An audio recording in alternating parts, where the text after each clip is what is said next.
What is a package manager and why the hell would you care? So, a package manager is basically a piece of software for installing and managing other software and software libraries.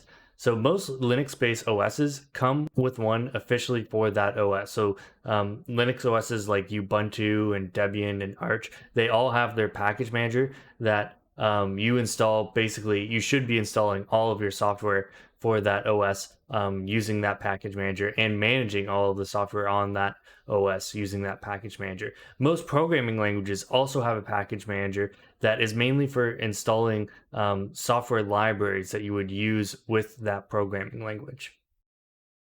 An example of a package manager for a programming language is Python and pip. So pip is the package manager for the Python programming language. So some common operations you would use pip for is you would say pip search some package name that you're interested in. So some library that you want to use with your software, you would search for it.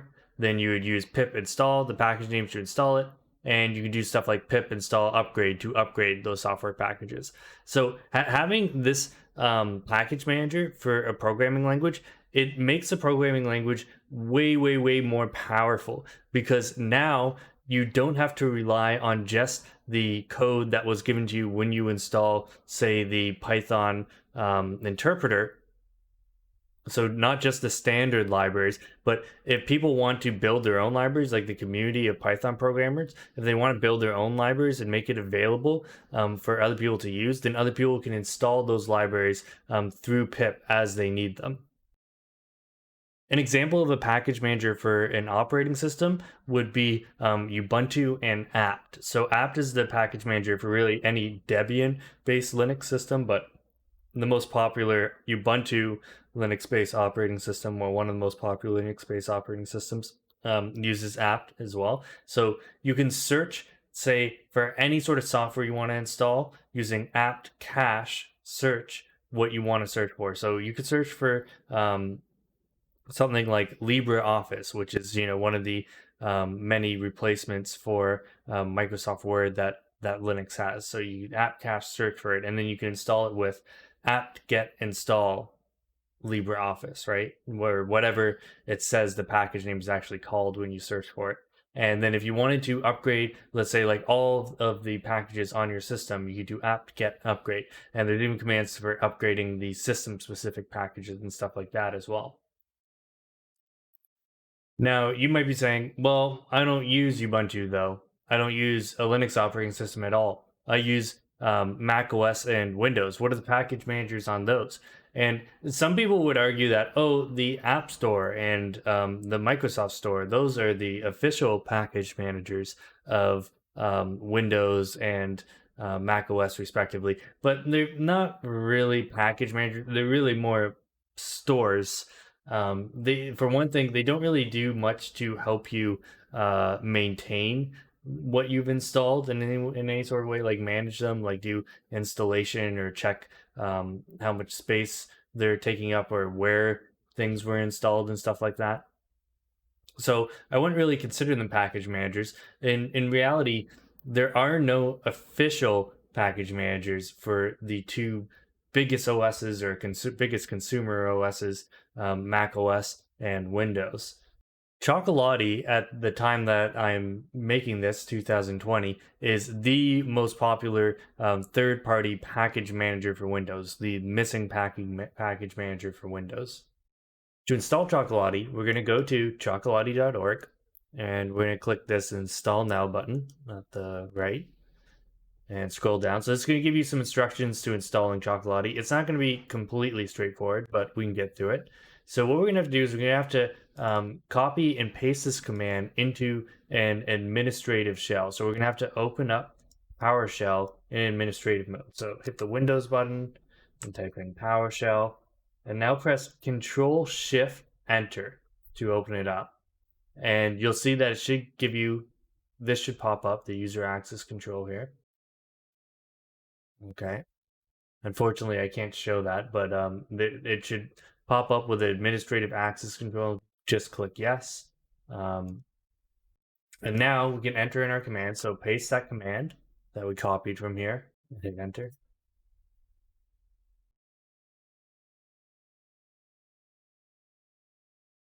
Okay, and when this is done, um, you will have to close and reopen the shell. Okay, and we're going to open up another PowerShell in administrative mode again. And we check it works by saying Choco space dash question mark. And it should output a lot of different information about how to use Choco.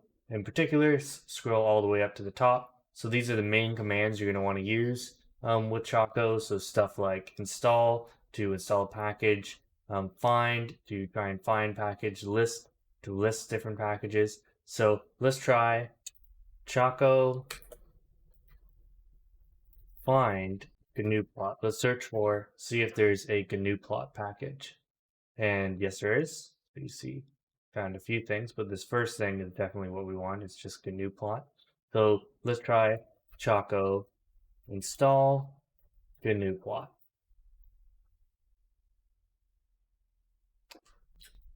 Y for yes. Okay, you can see yes.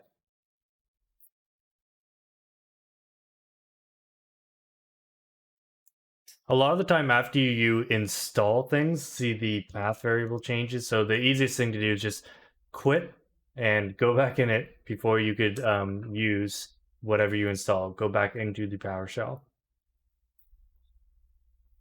Okay, so now we could try GNU plot. All right, and we have the GNU plot program, and we could even, let's try plotting sine of x. Okay, and that's a nice little plot of sine of x. And exit to quit. Awesome. Brew, at the time of recording this, 2020, is the most popular package manager, although shout out to MacPorts as a second runner up. But right now, the most popular missing package manager for macOS. To install Homebrew, we're going to go to brew.sh.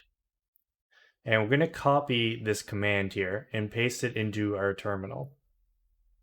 So click copy, then click command shift or command space, sorry, and search for terminal. It should pop right up. And paste that command in.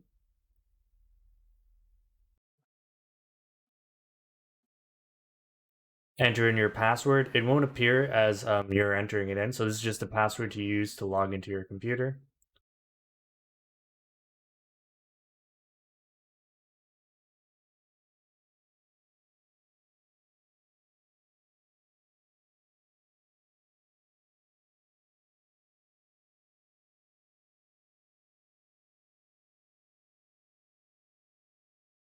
Once it's done installing, you can check that it installed properly by typing in which brew, and it should give back the path user local bin brew. Now, if you want to use it, go back to the Homebrew webpage and let's find a package to use. So we can look up GNU plot, and yeah, here you see is GNU plot's a package, and you could even specify which version it is at. So GNU plot 5. So we can copy that, and then we can install it with brew install GNU plot at 5.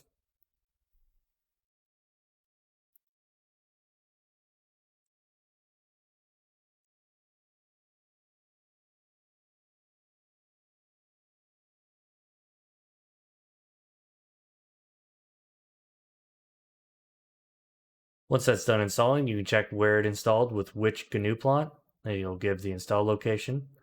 And then type in GNU plot, and we give it a little try. So let's type in plot sine of x, and this should give us a plot of sine of x. Cool, that looks like sine of x to me. And then just type in exit to quit.